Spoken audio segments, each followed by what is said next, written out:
ವಾಣಿಜ್ಯ ಮಂಡಳಿ ಭಾಳ ದಿನಗಳಿಂದ ನಾವು ಮುಖ್ಯಮಂತ್ರಿಗಳು ಭೇಟಿ ಮಾಡಬೇಕು ಅಂತ ಈಗಾಗಲೇ ನಮ್ಮ ನಿರ್ಮಾಪಕರ ಸಂಘದ ಕಟ್ಟಡ ಉದ್ಘಾಟನೆ ಸಮಾರಂಭದಲ್ಲಿ ಹೇಳಿದರು. ಅದ್ರ ಪರವಾಗಿ ನಾವು ಮೀಟಿಂಗ್ ಸೇರೋಕ್ಕಾಗಿಲ್ಲ. ಕಳೆದ 15 ದಿನದ ರಾಜಕೀಯ ಬೆಳವಣಿಗೆಗಳಲ್ಲಿ ಅವ್ರಿಗೆ ಭೇಟಿ ಮಾಡೋಕ್ಕಾಗಿರಲಿಲ್ಲ. ಅದಕ್ಕೆ ನಾವು ಇವತ್ತು ಕರ್ನಾಟಕ ವಾಣಿಜ್ಯ ಮಂಡಳಿ ಹಾಗೂ ನಿರ್ಮಾಪಕರು ಜಂಟಿಯಾಗಿ ಒಂದು ಪತ್ರಿಕಾಗೋಷ್ಠಿ ಕರೆದು, ಯಾಕಂದರೆ ಈ ಮೊನ್ನೆ ನಡೆದಿರೋಂಥ ಒಂದು ವಿಚಾರ ಅಂದರೆ ಕರ್ನಾಟಕ ಸರ್ಕಾರ ಒಂದು ಸೆಸ್ನ ಹೆಚ್ಚುವರಿ ತೆರಿಗೆಯನ್ನು 2% ಇಂಪ್ಲಿಮೆಂಟ್ ಮಾಡಿದೆ. ಆಮೇಲೆ ನಿಮ್ಮ ಅಸೆಂಬ್ಲಿಯಲ್ಲೂ ಕೂಡ ಬಿಲ್ ಪಾಸ್ ಆಗಿಬಿಟ್ಟಿದೆ. ಇದು ಪೂರ್ವಭಾವಿಯಾಗಿ ನಮಗೆ ಸಭೆ ಕರೆಸಿದ್ರು ಲಾಸ್ಟ್ 2 ಮಂತ್ಸ್ ಬಿಫೋರು. ನಾವು ಸುಂದರಾಜರು ನಾವು ಎಲ್ಲ ಅಟೆಂಡ್ ಮಾಡಿದಾಗ ನಾವು ಅಬ್ಜೆಕ್ಷನ್ ಹಾಕಿದ್ವಿ.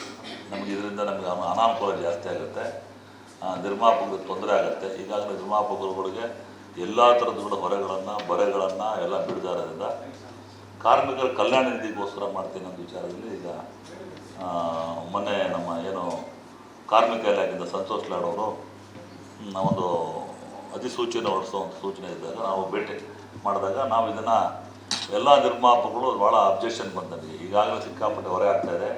ವಾಣಿಜ್ಯ ಮಂಡಳಿ ನಿರ್ಮಾಪಕ ಸಂಘ ಏನು ಕೆಲಸ ಮಾಡ್ತಾ ಇಲ್ಲ ಅಂತ ಒಂದು ವಿಚಾರ. ಯಾಕಂದರೆ ಪಾಪ ಅಲ್ಲಿ ವಿಚಾರಗಳ ವಿನಿಮಯ ಆಗಿರೋಲ್ಲ, ಅದ್ರ ಬಗ್ಗೆ ಗೊತ್ತಿಲ್ಲದೆ ಮಾತಾಡ್ಬೋದು. ಮತ್ತು ವಾಟ್ ಎವರ್ ಮೆಂಬರ್ಸ್ಗಳು ಹೇಳೋದು ವಿಚಾರಗಳನ್ನು ತೊಗೊಳೋದಂತ ಅವರ ಕಷ್ಟಗಳನ್ನು ತೊಗೊಂಡೋಗಿ ತಿಳಿಸೋದು ನಮ್ಮ ಕರ್ತವ್ಯ ಕೂಡ ಆಗುತ್ತೆ. ಅದರಿಂದ ನಾವು ನಿನ್ನೆ ಮಾನ್ಯ ಮುಖ್ಯಮಂತ್ರಿಗಳು ಭೇಟಿ ಸಿದ್ದರಾಮಯ್ಯ ಅವರಿಗೆ ಅವರ ರಾಜಕೀಯ ಒತ್ತಡ ಇದ್ದರೂ ಕೂಡ ನಾವು ದೂರವಾಣಿ ಕರೆ ಮಾಡಿ ನಮ್ಮ ಸಾರಾ ಗೋವಿಂದರವರು ನೇತೃತ್ವದಲ್ಲಿ ಕೇಳಿಕೊಂಡ್ರು. ಕೇಳಿದ ತಕ್ಷಣ ಅವರೊಂದು 10 ಮಿನಿಟ್ಸ್ ಪರ್ಮಿಷನ್ ಕೊಟ್ಟರು ಮುಖ್ಯಮಂತ್ರಿಗಳಿಗೂ. ಇದು ಹೋಗಿ ಕೂಲಂಕುಷವಾಗಿ ಚರ್ಚೆ ಮಾಡಿದೆ. ಅಂಥ ಒಂದು ಸ್ಥಿತಿಯಲ್ಲೂ ಕೂಡ ಈ ಸೆಸ್ ವಿಧಿ ಮಾಡೋದ್ರಿಂದ ಹೆಚ್ಚುವರಿ ತೆರಿಗೆ ಹಾಕೋದ್ರಿಂದ ಮತ್ತೆ ನಮಗೆ ನಿರ್ಮಾಪಕರಿಗೆ ಬೇಡ 52% ಆಗ್ತೀರಾ, 4% ಆಗ್ತೀರಾ. ಕಾರ್ಮಿಕರ ಕಲ್ಯಾಣ ನಿಧಿಗೋಸ್ಕರ ಅಂತ ಹೇಳಿದ್ರು. ಕಾರ್ಮಿಕರ ಕಲ್ಯಾಣ ನಿಧಿಗೋಸ್ಕರ ಬೇರೆ ಅಕಾಡೆಮಿಯಲ್ಲಿ ಈಗಾಗಲೇ ಕಳೆದ 2016-17 ಅವಾಗ ಮಾನ್ಯ ಮುಖ್ಯಮಂತ್ರಿ ಸಿದ್ದರಾಮಯ್ಯ ಇದ್ದರು. ಅವಾಗಲೂ ಕೂಡ 10 ಕೋಟಿಗಳನ್ನು ಅಮೌಂಟ್ ಕೊಟ್ಟು ಅವ್ರಿಗೆ ಕಲ್ಯಾಣ ನಿಧಿ ಸ್ಥಾಪನೆ ಮಾಡಿ ಈಗಾಗಲೇ ಅದು ಬೆನಿಫಿಟ್ ತೊಗೊಳ್ತಾ ಇದ್ದಾರೆ. That benefit is going for all the sectors, producer, distributor, executor, ಕಾರ್ಮಿಕರ ಇಲಾಖೆ, ಅಸಂಘಟಿತ ಕಾರ್ಮಿಕರಿಗೆಲ್ಲ ಕೊಡ್ತಾ ಇದ್ದಾರೆ. ಆದರೆ ಮತ್ತೆ ಎಗೈನ್ 2% ಹಾಕಿ ಯಾಕೆ ನಮಗೆ ನಿರ್ಮಾಪಕರು ಈಗಾಗಲೇ ಎಕ್ಸಿಕ್ಯೂಟಿವ್ ಆಲ್ಸೋ ಕನ್ನಡ ಚಿತ್ರರಂಗಗಳ ಏನಿದೆ ಎಲ್ಲ ಸಿನಿಮಾ ಮಂದಿರಗಳು 620, 30, 70 ಸಿಂಗಲ್ ಥಿಯೇಟರ್ ಇರೋದ್ರಿಂದ ಈಗಾಗಲೇ ಕೆಲವು ಥಿಯೇಟರ್ಗಳು ಕ್ಲೋಸ್ ಮಾಡ್ತಾರೆ. ಬಿಕಾಸ್ ಆಫ್ ದಿ ಸಿನಿಮಾಗಳು ನಡೆದಿರೋದು ಪ್ರಯುಕ್ತ 100-120 ಥಿಯೇಟರ್ಗಳು ಕ್ಲೋಸ್ ಮಾಡೋಂಥ ಅಂಚಿನಲ್ಲಿದ್ದಾಗ ಇಂಥ ಸಂದರ್ಭಗಳಲ್ಲಿ ನೀವು ಮತ್ತೆ ಇದು ಹೊರೆ ಆಗ್ತಿದೆ. ಜನಗಳು ಬರ್ತಾರಾ? ಜನಗಳಿಗೆ ಕೇಳ್ತಾರೆ. ಈಗ ಪೆಟ್ರೋಲ್ ಹಾಕಿದಾಗ ₹1 ಹಾಕಿದ್ರು ಗಲಾಟೆ ಮಾಡ್ತಾರೆ, ₹2 ಜಾಸ್ತಿ ಆದರೂ ಗಲಾಟೆ ಮಾಡ್ತಾರೆ. ಅದೇ ಥರ ಸಿನಿಮಾಗಳು ಕೂಡ ಏನು ಸಿನಿಮಾ ರಂಗ compared to earlier years day by day it is deteriorating. Other ಲ್ಯಾಂಗ್ವೇಜ್ಗಳಿಗೆ ಬೇಕಾದ್ರೆ ನಾವು ಅದರ್ ಲ್ಯಾಂಗ್ವೇಜ್ ವಿಚಾರ ಬಂತು. ನಾವು ಹೇಳಿದ್ರೆ ಅದನ್ನು ಸಂತೋಷ್ ಲಾಡ್ ಕೂಡ ಭೇಟಿ ಮಾಡಿದ್ವಿ. ಅವರು ಕೂಡ ಭಾಳ ಚೆನ್ನಾಗಿ ಮಾತಾಡಿ ಇದ್ರ ಬಗ್ಗೆ ನೀವು ಚರ್ಚೆ ಮಾಡಿಲ್ಲ. ನಾವು ವಿಧಾನಸೌಧದಲ್ಲಿ ಅಸೆಂಬ್ಲಿದಲ್ಲಿ ಬಿಲ್ ಇಟ್ಟಾಗ ಯಾರೂ ಅಬ್ಜೆಕ್ಷನ್ ಹಾಕಿಲ್ಲ. ಎಲ್ಲರೂ ಕೂಡ ಇರ್ರೆಸ್ಪೆಕ್ಟ್ ಆಪೋಸಿಷನ್ ರೂಲಿಂಗ್ ನೀವು ಅಬ್ಜೆಕ್ಷನ್ ಆಗದೆ ಹೋದ್ರೆ ನಾವು ಬಲಿಪಶು ಮಾಡೋದು ನಮ್ಗೆ ಹೆಂಗೆ ಸಮಯ. ಈಗಾಗಲೇ ಚಿತ್ರರಂಗ ಸಾಯ್ತಾ ಇದೆ, ಮುಳುಗ್ತಾ ಇದೆ, ನಮಗೆ ನಿರ್ಮಾಪಕರೇ ಬಲೆ ಆಗ್ತಾರೆ ಅಂತ ಕೇಳಿದಾಗ ಅವರು ಕೂಡ ಭಾಳ ಸಕಾರಾತ್ಮಕ ಸ್ಪಂದಿಸಿದ್ರು. ಇದ್ರ ಬಗ್ಗೆ ನಾನು ಪುನರ್ ಪರಿಶೀಲನೆ ಮಾಡಿ ಮತ್ತೆ ಮುಖ್ಯಮಂತ್ರಿ ಚರ್ಚೆ ಮಾಡ್ತೀನಿ ಅಂತ ಹೇಳಿದ್ದಾರೆ. ಅದಕ್ಕೆ ನಾವು ಮಾಧ್ಯಮದ ಮೂಲಕ ನಮಗೆ ಆಮೇಲೆ ನಮ್ಮ ಮೆಂಬರ್ಸ್ಗೂ ಕೂಡ ನಾವು ಹೇಳ್ಬೇಕು, ನಾವೇನು ಕೆಲಸ ಮಾಡ್ತಾ ಇಲ್ಲ ಅಂತ ಹೇಳಿದಾಗ ನಾನು ಇಮಿಡಿಯೇಟಾಗಿ ನಿರ್ವಾಹಕ ಸಂಘ ಎಲ್ಲ ಪದಾಧಿಕಾರಿಗಳು ಚರ್ಚೆ ಮಾಡಿದೆ. ನಾವು ಕೂತ್ಕೊಂಡು ಚರ್ಚೆ ಮಾಡಿದಾಗ ನಿನ್ನೆ ನಾವು ಸಿದ್ದರಾಮಯ್ಯ ಅವರಿಗೆ ನಾನು ಸಂತೋಷ್ ಲಾಡ್ ಅವರಿಗೆ 2 ಲೆಟರ್ಗಳು ಕೊಟ್ಟು ಬಂದಿದ್ದ್ರ ಬಗ್ಗೆ. ಬಹುಶಃ ನಿಮಗೆಲ್ಲ ಒಂದು ಕಾಪಿ ಬೇಕಾದ್ರೆ ಕೊಡ್ತೀನಿ, ಕಾಪಿ ಕೊಡ್ತೀವಿ. ಇದನ್ನು ಏನು ಸರ್, ಇದು ತಾವು ಕೂಡ ಸರ್ಕಾರಕ್ಕೆ ಒತ್ತಾಯ ಮಾಡಿದ್ರೆ ತಾವು ಕೂಡ ಪ್ರಮುಖವಾದ ಪಾತ್ರ ವಹಿಸ್ತೀರ.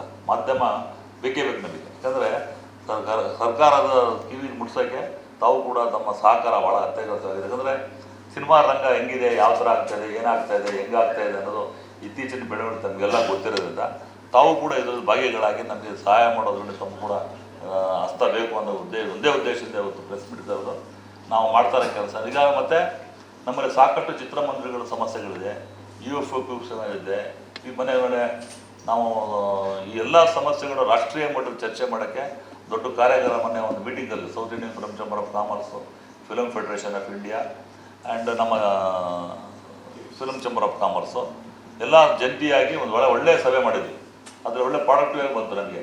ರಿಗಾರ್ಡಿಂಗ್ BPF ಚಾರ್ಜಸ್ ಇರ್ಬೋದು, ಆಮೇಲೆ ನಿಮ್ಮ ಟೆಲಿಗ್ರಾಫ್ ಆ್ಯಪ್ ಇದೆಲ್ಲ ಗೌರ್ಮೆಂಟ್ ಆಫ್ ಇಂಡಿಯಾಕ್ಕೆ ಅದನ್ನು ತೊಗೊಂಡೋಗೋ ವಿಚಾರ ಇರ್ಬೋದು. ಪ್ರತಿಯೊಂದು ವಿಚಾರಗಳನ್ನು ಸರ್ಕಾರವು ಕೂಡ ಗಮನದಲ್ಲಿ ಸಿದ್ದರಾಮಯ್ಯ ಅವರಿಗೆ ನಾವು ತಿಳಿಸಿದ್ವಿ. ಅವರು ಕೂಡ ನೋಡಪ್ಪ ನಿಮ್ದು ಏನಿದೆ ಕುಂದುಕೊರತೆಗಳಿಗೆ ನಿಮ್ಗೆ ಅರ್ಧ ಗಂಟೆ 20 ನಿಮಿಷ ಆಗಲ್ಲ 2 ಗಂಟೆಗಳ ಕಾಲಾವಕಾಶ ಕೊಡ್ತೀನಿ ಅಂತ ಹೇಳಿದ್ದಾರೆ. ಇದ್ರ ಬಗ್ಗೆ ಸಂಪೂರ್ಣವಾದ ಚರ್ಚೆ ಮಾಡಿ ಈಗ ರಾಜಕೀಯ ಸ್ವಲ್ಪ ಅಸೆಂಬ್ಲಿ ನಡೀತಾ ಇರೋದ್ರಿಂದ ನಿನ್ನೆ ಕೂಡ ಯಾವುದೇ ಟೆನ್ಷನ್ ಇಲ್ಲದೆ ಭಾಳ ಖುಷಿಯಾಗಿ ಮಾತಾಡಿ ನಮಗೆ ಇದ್ರ ಬಗ್ಗೆ ನಾನು ಈ ಕೂಡಲೇ ನಾನು ತೊಗೊಳ್ಳೋಂಥ ಕೆಲಸ ಮಾಡ್ತೀನಿ. Because of the situation and tensions I could not able to concentrate on this ಅಂತ ಹೇಳಿದ್ದಾರೆ. ಇದ್ರ ಬಗ್ಗೆ ಒಂದು ಚರ್ಚೆ ಮಾಡಿ ಎಲ್ಲ ನಾವು ಇರೋ ಸಮಸ್ಯೆಗಳು ಟೆಲಿಗ್ರಾಫ್ ಇರ್ಬೋದು, ಟೆಲಿಗ್ರಾಫ್ ಆ್ಯಪಿಗೆ ಗೌರ್ಮೆಂಟ್ ಆಫ್ ಇಂಡಿಯಾ ಮಾಡೋಂಥ ಕೆಲಸದ್ದು ಅದು ನಮ್ಮ ಸರ್ಕಾರದಿಂದ ಅಲ್ಲಿಗೆ ಒಂದು ರೆಕಮೆಂಡೇಷನ್ ಮಾಡೋ ಅಥವಾ ಒಂದು ಡಿಮ್ಯಾಂಡ್ ಕೊಡುವಂಥ ವಿಚಾರಗಳಾಗಿ ಮಾಡಿದ್ದೀವಿ.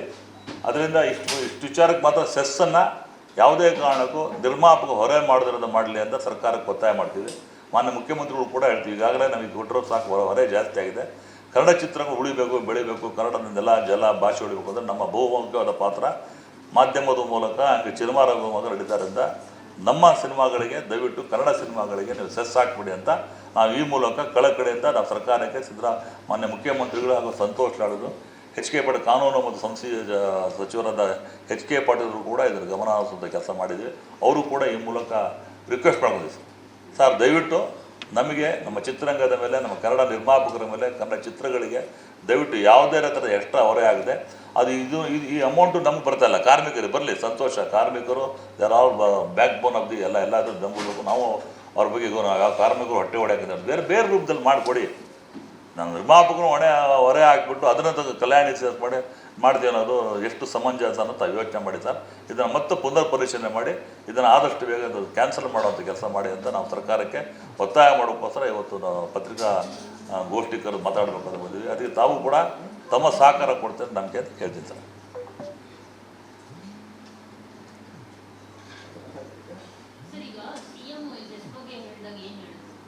ಸರ್ ಇದು ನಂದು take this matter immediately because ಸಡನ್ನಾಗಿ ಆಗಿದೆ. ಇದು ನಾವು ಅಬ್ಜೆಕ್ಷನ್ ಕೊಟ್ಟಿದ್ದೀವಿ. ನಮಗೆ ಕಳೆದ ಬಾರಿ ಮೀಟಿಂಗ್ ಕರೆದಾಗ ಸೆಸ್ ಯಾವುದೇ ಕೋಣಗೂ ಹೊರೆ ನಮಗೆ ಎಕ್ಸ್ಟ್ರಾ ಒಂದು ಆಗ್ಬಿಟ್ಟು ಅಂತ ನಾವು ಈಗಾಗಲೇ ಲೆಟ್ರ್ ಕೊಟ್ಟು ಮಾತುಕತೆ ಆಡಿ ನಮ್ಮ ಸುಂದರಾಜರು ನಾವು ಕೇಳ್ಬೋದು. 2023-11 ನವಂಬರಲ್ಲಿ ಕೊಟ್ಟಿದ್ವಿ. ಅದು ಮತ್ತೆ ಇನ್ನೊಂದು ಮೀಟಿಂಗ್ ಕರೆದಿದ್ದು. 2 ಮೀಟಿಂಗಲ್ಲೂ ನಾವು ಹೇಳಿದ್ದೀವಿ ಯಾವುದೇ ಕಾರಣಕ್ಕೆ ಹಾಕ್ಬಿಡು. ಆದರೂ ಕೂಡ ಹಾಕಿದ್ದಾರೆ ಅಂದರೆ ಕಾರ್ಮಿಕ ಕಲ್ಯಾಣ ಮಾಡಿ ಬೇರೆ 10 ಕೋಟಿ 20 ಕೋಟಿ ಬೇರೆ diversion up you can do it. ಏನೋ ನಾವು ಸರ್ಕಾರದಲ್ಲಿ ಸವಲತ್ತುಗಳು ಬೇರೆ ರೀತಿಯಲ್ಲಿ ಬೇರೆ ಇದಕ್ಕೆ ಕೊಡ್ತಾರೆ. ನಾವು ಯಾವ್ದು ಅರ್ಜಿ ನಮಗೆ ರೈಟ್ಸ್ ಇಲ್ಲ ಸರ್ಕಾರ. ಹಾಂ ಬಿಲ್ ಇದೆ ಅಂತ ಅನ್ಕೋತೀನಿ. ಅಲ್ಲಿ ಸೆಷನಲ್ಲಿ ಪಾಸ್ ಆದ ಬಿಲ್ ಇದೆಯಲ್ಲ, ಅದು ಪ್ರತಿ ನಿಮ್ಮ ಹತ್ರ ಇದೆ ಅಂತ ಅನ್ಕೋತೀನಿ. ಅವರು ಹೇಳ್ತಾ ಇರೋ ಆ ಬಿಲ್ ಇದೆಯಲ್ಲ, ಅದು ಸಿನಿಮಾಕ್ಕೆ ಮಾತ್ರ ಸಂಬಂಧಪಟ್ಟಿದ್ದಲ್ಲ. ಸಿನಿ ಮತ್ತು ಸಾಂಸ್ಕೃತಿಕ ಕಾರ್ಯಕರ್ತ ಹೌದು ಇಲ್ಲೇ ಇದೆ ಸರ್, ನಮ್ಮ ಹತ್ರ ಇದೆ ಇದೆ ಅಂತ ಅನ್ಕೋತೀನಿ. ಆಯ್ತಾ, ಅವ್ರು ಯಾರನ್ನೆಲ್ಲ ಹೇಳ್ತಾರೆ ಅಂತಂದ್ರೆ ಸಿನಿಮಾ ಕ್ಷೇತ್ರಕ್ಕೆ ಸಂಬಂಧಿಸಿದಂತೆ ನಟ, ಸಂಗೀತಗಾರ, ನೃತ್ಯಪಟುವನ್ನು ಒಳಗೊಂಡ ಅಥವಾ ಯಾವುದೇ ಕೆಲಸ ಕೌಶಲ್ಯಯುತ, ಕೌಶಲ್ಯವಲ್ಲದ, ಭೌತಿಕ, ಮೇಲ್ವಿಚಾರಣ, ತಾಂತ್ರಿಕ, ಕಲಾತ್ಮಕ ಅಥವಾ ಅನ್ಯತಾ ಕಾರ್ಯಗಳಲ್ಲಿ ನಿಯೋಜಿತವಾದ ಯಾರೇ ವ್ಯಕ್ತಿಗೆ ಸಂಬಂಧಪಟ್ಟ ಡೊಳ್ಳು ಕುಣಿತದವ್ರಿಗೂ ಕೂಡ ಅದರಲ್ಲಿ ಇನ್ವಾಲ್ವ್ ಮಾಡಿದ್ದಾರೆ. ಅವ್ರು ಏನು ಮಾಡಿದ್ದಾರೆ, ಎಲ್ಲ ಅಕಾಡೆಮಿಗಳನ್ನು ಇದು ಮಾಡ್ಕೊಂಡಿದ್ದಾರೆ. ಗ್ಯಾರಂಟಿ ನ್ಯೂಸ್, ಸುದ್ದಿ ಖಚಿತ, ನ್ಯಾಯ ನಿಶ್ಚಿತ.